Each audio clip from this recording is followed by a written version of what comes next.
myself. Actually, my name is Ahmed Khan. I have completed my MBA in marketing, and after the completion of my MBA, I have started my journey from Future Value Retail Limited. I think Future Value पता होगा आपको. Big Bazaar, Food Bazaar. I had worked for Food Bazaar 3 years, and then after that, I got opportunity in one MNC called ISS. It's a Taiwan-based company. Wherein I was purchase manager. I have done that work for 3.5 years altogether.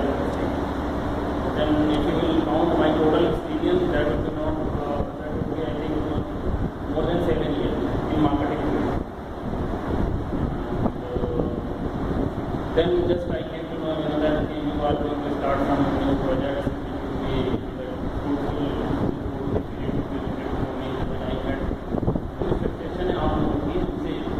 क्या आपका future plan है, क्या आप चाहते हो कि इस चीज़ को कितनी दिन तक कंटिन्यूस करना है, ठीक है. Just I have got a brief idea about your company and your mission which I Abhishek has told me just brief. But हम चाहते हैं कि आप लोगों से सब पता चले कि एक्चुअली व्हाट यू वांट, क्या आपको चाहिए, क्या आपकी एक्सपेक्टेशंस हैं, राइट, क्या आप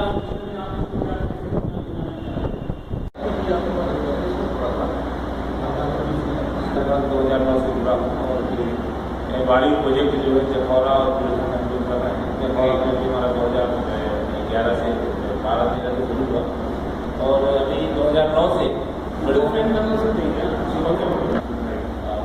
उत्पादन बढ़ रहा है. इसके साथ साथ जो आदिवासियों के बीच में जो उनका जो माल जो फॉरेस्ट से भी कुछ चीज़ें आती हैं, देसी आंवला भी आ रहा है, महुआ भी आ रहा है, कुछ जड़ी बूटियाँ भी आ रही हैं, तो उनको एक मार्केट नहीं मिल पा रहा है, उचित दाम नहीं मिल पा रहा है कि उसको कहाँ बेचें, कहाँ से इसको करें. क्योंकि होता क्या है कि फॉरेस्ट डिपार्टमेंट ने व्यवस्था तो कर रखी है कि वहाँ पे जड़ी बूटियाँ बेची जाएँ, जो उसमें फॉरेस्ट डिपार्टमेंट ने जो भी अभी हमारे पास क्रॉप सीड, हाँ बीट है, चना है, मटर है, सब्जी वाला प्रोसेस में आपका जाता है. वो हमारा खास है सीड प्रोडक्शन. पहले से सीड आता है किसानों को देते हैं, उनको आते हैं, उनको काम को ग्रेडेज प्रोसेसिंग में टेस्टिंग होती है, टेस्टिंग के बाद उसको मार्केट जाना चाहता है क्योंकि वो हमारा दूसरे लोग के साथ कोलैबोरेशन रहता है. तो सीड हमसे ले लेंगे तो हमारा पहले से मॉडल होता है कि हमें आगे क्या थोड़ा सीड इंस्टीट्यूट है, रिसर्च इंस्टीट्यूट. जैसे कानपुर में आपका IIPR है, नेशनल पास रिसर्च कॉलेज, तो वहाँ से हमें पल्सेस का सीड मिल जाता है. ठीक है. डायरेक्ट जो फील्ड रिसर्च है वो हमें वहाँ से गेहूँ का मिल जाता है फाउंडेशन सीड, और सोयाबीन रिसर्च से सोयाबीन का मिल जाता है, कहीं कहीं यूनिवर्सिटी से ही मिल जाता है. सीधे लेके सीधे डेवलप करते हैं. वो फाउंडेशन सीड डालेंगे तो सर्टिफाइड मिलेगा. अच्छा, हम ऐसा काम नहीं कर रहे हैं जैसे क्योंकि अभी उसमें जैसे पल्सेस वगैरह आप उगा सकते हो. लाइक जैसे मैंने बताया था, जैसे आप पीस इसका ये सूखी मटर, हाँ सूखी रचना मटर जो आती है, ये सूखी मटर बोलते हैं. आप तो अभी सीड के लिए काम कर रहे सीड भी कहते हैं लोग उसमें. आप पल्सेस के लिए काम करो, पल्सेस दालों के लिए काम करो, दालें उगाओ, दाल डायरेक्ट मंडी में उतारो. ये खराब हुआ. अभी जो फसल अभी जो बारिश हो गई, वो तो एक तरह से डेली आपदा है, वो हमेशा नहीं होती है. वो जो वो भी प्रैक्टिस है. बुंदेलखंड इसका पल्स प्रोडक्शन बोल के सबसे बड़ी मंडी है यहाँ बुंदेलखंड. यहाँ पे जो सॉइल कंडीशन है और यहाँ का जो कहना चाहिए क्लाइमेट वगैरह है वो बहुत ज़्यादा सूट करता है पल्सेस को लेकर. गवर्नमेंट का पूरा फोकस है यहाँ पे पल्स बनाने के लिए. बहुत सारे प्रोग्राम भी इम्प्लीमेंट लोग कर रहे हैं, जैसे national food security mission pulses को लेकर यहाँ पे बहुत ज़्यादा पैसा खर्चा होता है. मैं कह रहा हूँ कि सीड आपसे लोग लेकर के बुंदेलखंड में लगा रहे हैं. हमारा सीड हम लोग इसलिए कर रहे हैं ताकि प्रोडक्शन इनहेंस हो. ठीक है ना. पल्सेस को लेकर प्रैक्टिस है लोगों को, पल्स उगा रहे हैं, लेकिन प्रोडक्शन उतना ज़्यादा नहीं जा रहा है. केस करवा रहे हैं ताकि प्रोडक्शन ज़्यादा बढ़े. प्रोडक्शन ज़्यादा बढ़ेगा तो फिर उसको देखना है हमें फार्मर्स की इनकम कैसे इंक्रीज कर रही है. फार्मर्स की इनकम इंक्रीज करेगी तो वहाँ से प्रोडक्शन अच्छा हो जाएगा तो वहाँ से इंक्रीज करेगी. दूसरी उसको रेट अच्छी मिले या उसको वैल्यू एडिशन करके कोई उत्पाद बनाए, जैसे आपके अंदर दाल अगर उनका बन जाता है, अगर मार्केट में तो दाल हमने प्लान किया था लोकल मंडी में. ये लोग चाहते हैं देसी चीज़, देसी का ही लगता है कि देसी हर्बल वो चीज़ चाहता है. जैसे कहेंगे मार्केट की पॉलिश वाली डालनी चाहिए, लेकिन वो पत्थर की चक्की से बनाते हैं, वो लोग चाहते हैं वो हमें मिल जाए. तो गांव में जैसे उसके पास 2 कुंटल चना पैदा हुआ, तो किसान घर में अपनी चक्की से दाल बना सकता है, जिसको लोकल भाषा में दूध कहते हैं। वो उसका मार्केट अगर इस प्रकार का ग्रुप बना के प्रोडक्शन करें और लोकल में उसको सेल आसानी से हो जाए, तो उसकी वो 2 बोरा जहाँ मंडी में उसका 4000 का बनेगा, वो अगर तेल बना के बेचेगा तो उसको 5000 का मिल जाएगा उसका। वो अगर एक गांव में 10 लोग करेंगे तो प्रोडक्शन भी अच्छा खासा आता रहेगा उसको। लेकिन बस दिक्कत है मार्केट का दिक्कत सर, मार्केट डेवलप करना पड़ेगा। आपकी सोच कितनी बड़ी है वो उस पर डिपेंड करता है। आप सब कुछ नहीं कर सकते। जैसे आप प्रोडक्शन की रोटी सबसे अच्छी होती है, उससे अच्छी रोटी इसलिए होती है लेकिन लागत भी ज़्यादा है इसमें, लागत मेहनत की दूसरा एक गेहूँ हमारे यहाँ होता है की वैरायटी है, इसको कहते हैं कटिया गेहूँ कहते हैं, लाल उसका दलिया होता है। उसके अलावा कहीं वैरायटी होता है उसकी बहुत अच्छी मांग होती है, मार्केट अच्छी होती है। सर मैं वही आ रहा था, गेहूँ के हम एंड प्रोडक्ट पे ये नहीं, बाई प्रोडक्ट पे अगर काम करें गेहूँ के तो ज़्यादा हमें प्रॉफिट होगा। जैसे दलिया आपने नाम ले लिया, ठीक है, दलिया का कंजम्पशन है मार्केट में, इतना नहीं है लेकिन अब बढ़ रहा है धीरे धीरे दलिया का कंजम्पशन। अब मोस्टली देखो कहीं भी हॉस्पिटल्स में लोग दलिया ही बोल देते हैं, ठीक है। मेट्रो सिटी में बहुत हाई है, लेकिन यहाँ पर लोकल सिटी में इतना नहीं है, क्योंकि यहाँ पर अदर ऑप्शंस बहुत हैं। अपार्ट फ्रॉम दलिया हमारे लिए बहुत है, लेकिन अदर जो मेट्रो सिटी है उसमें दलिया वलिया का कंजम्पशन बहुत हाई है।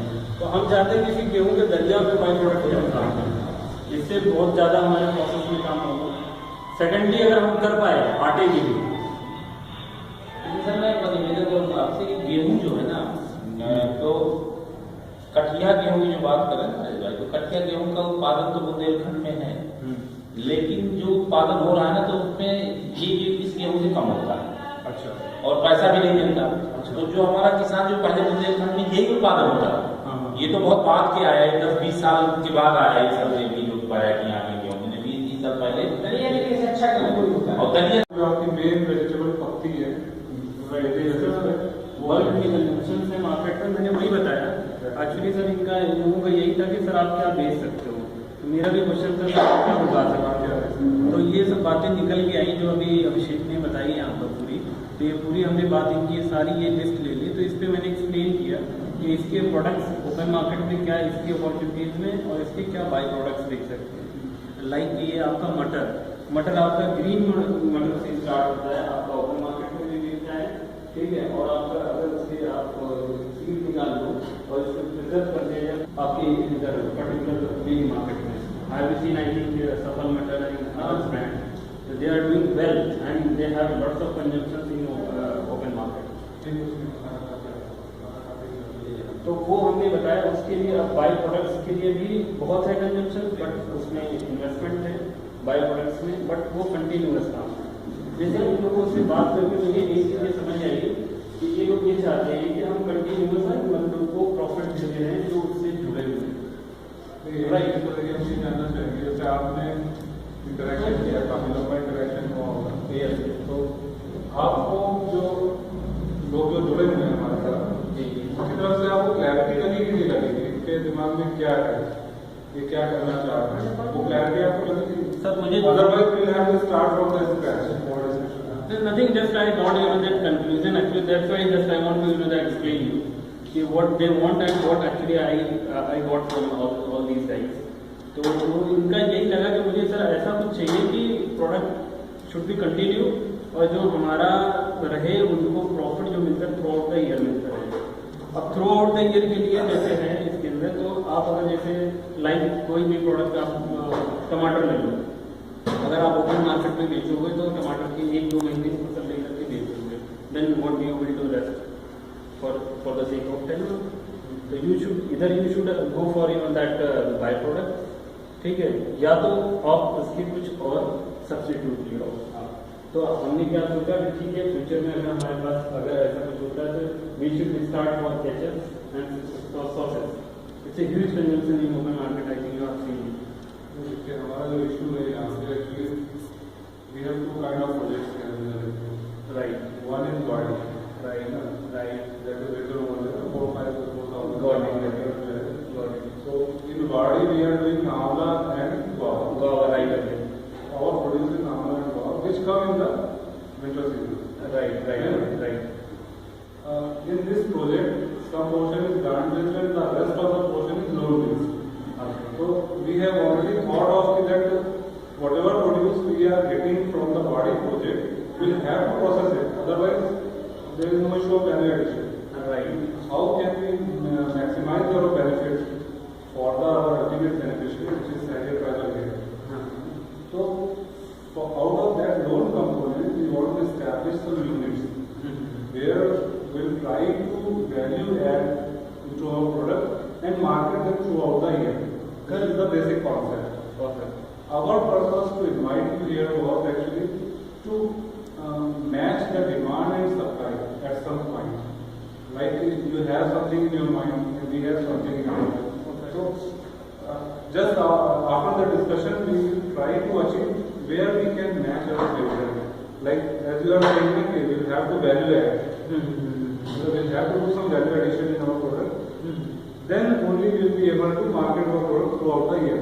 You are very right, because it is around for 2 or 3 months. If you are going to implement for 45 days, 45 more days, Nothing more. Wawa is perishable item. If you are not able to value add the value, make some declaration of product, then it is of no use. It will be of no use for our ultimate beneficiaries also. So, what I was thinking is, whatever the loan component section of our partner agencies, will use that loan component for establishing some units at value. And we'll try to process the product, like Amla can be there, Amla powder is there, Amla juice is there. Okay. 4 or 5 of the products we have already identified, and I have been to them also for this purpose. We have, I think he has explained all these things. I got the that मेरा आपसे कहने का मतलब वही है कि आप थोड़ा सा इस चीज को जानने की कोशिश करिए कि जैसे आपके पास मार्केट है, ठीक है, आपके पास प्रोडक्ट है, आपके पास आंवला है, अमरूद है, आपके पास मार्केट है, आंवला अमरूद से रिलेटेड, हम ये नहीं कहेंगे आंवला अमरूद की मार्केट है, सही, आंवला और अमरूद से रिलेटेड प्रोडक्ट्स की मार्केट है। तो अब जो लोन कंपोनेंट बचा हुआ है, उसको आप कोशिश करिए कि इस डिस्कशन के बाद हम किस तरीके से उस लोन कंपोनेंट को यूज करके कौन सी यूनिट लगाएं। तो कौन सी यूनिट लगाने का जो क्वेश्चन आता है, वहाँ पे मिस्टर अहमद का रोल आता है। मिस्टर अहमद अगर बता दें कि सर हमारे पास आंवला जूस की डिमांड है, ताकि आंवला कैंडी की, तो हम अपनी यूनिट ऐसी कराएंगे जिसमें हम अपने आंवला जूस का प्रोडक्शन करेंगे, है ना, वो सीधे इनके पास चला जाएगा। तो it's a sort of match making.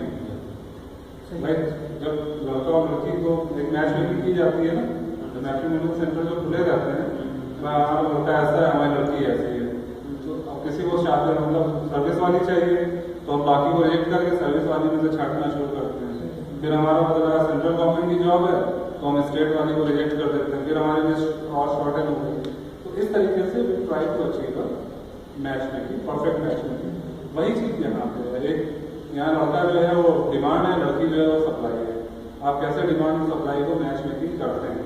तो बेस्ट मैच मेकिंग के लिए आपको ये जानना पड़ेगा कि वो कौन सी मार्केट आपको उपलब्ध करा सकते हैं। उसके हिसाब से आप यहाँ पे यूनिट को सेटअप करिए और आप उनकी डिमांड्स को फुलफिल करना शुरू कर दीजिए। थ्रू आउट द ईयर आपको करना ही पड़ेगा, क्योंकि लोन कंपोनेंट जो है उसमें इंटरेस्ट है। चार्ज सब इंटरेस्ट, अगर हमें वो इंटरेस्ट की सर्विसेज करनी है, प्लस जो हमने प्रिंसिपल दिया हुआ है उसके लिए सर्विसेज करनी है, तो आपको चुकाने के लिए राउंड द ईयर आप नहीं चलाएंगे। ऐसा थोड़ी कि आप अपनी 6 महीने फैक्ट्री या स्मॉल यूनिट जो भी 6 महीने बंद रख करके 6 महीने उसको रख करके वायबल नहीं कर सकते project. That won't be viable actually, वो हो ही नहीं सकता। तो बेसिक कॉन्सेप्ट ही वही है ना कि you have to get the maximum optimum benefit.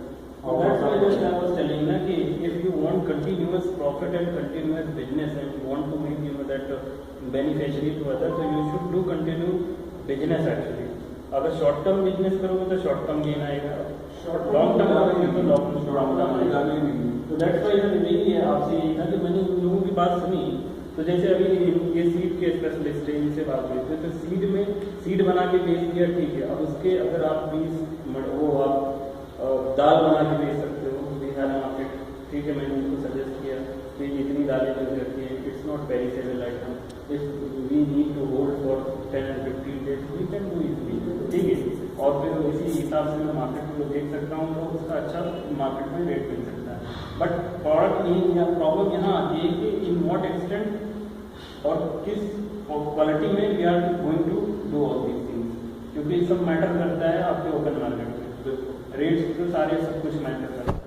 तो अभी जब कोई भी चीज़ जैसे आप कॉन्सेप्ट है या वो है, आप ओपन मार्केट में लेके गए आप वहाँ पे, तो everything need to be complete. जैसे आपका कंपनी का एक प्रोसीजर होता है, there should be exercise license, there should be some documentation, that will be complete. 2,000 करेंगे, अगली 2,500 करेंगे। अगर दूसरी मार्केट को टारगेट करते हैं, अब देखो वहाँ से चांसेस बहुत होते हैं, आप जितना बाहर जाओगे कॉस्टिंग बढ़ती है, रिस्क बढ़ता है, सब बढ़ता है, लेकिन चांसेस बहुत बढ़ते हैं, आपको पता होती है। वहाँ पर क्या 10 चीज़ें, अभी जैसे बहुत सी चीज़ें यहाँ जोधपुर में हो सकता है नहीं खाई जाती हैं, क्योंकि नहीं वो यूज़ होती होंगी, लेकिन अभी मेट्रो सिटी में रेडी टू ईट का कॉन्सेप्ट कितना हाई है, हर चीज़ रेडी टू ईट है।